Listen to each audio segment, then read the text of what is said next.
নমস্কার, বাংলা টাইমস নিউজে আপনাদের স্বাগত। আমডাঙ্গা বিধানসভার নীলগঞ্জ অঞ্চলের খালপাড় ছাড়ুঘাট এলাকায় আয়োজিত মতুয়া মহামিলন উৎসব উপস্থিত হয়েছিল আজ। এই উৎসবে উপস্থিত ছিলেন ব্যারাকপুর লোকসভা কেন্দ্রের বিজেপি প্রার্থী অর্জুন সিং।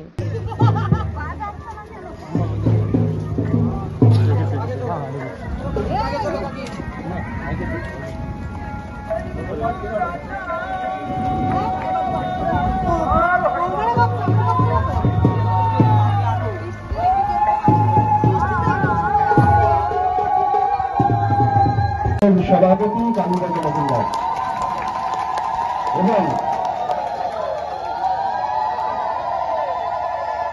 এবং আমি অপূর্ব দাসকে ডাকবো, তাকে তিনি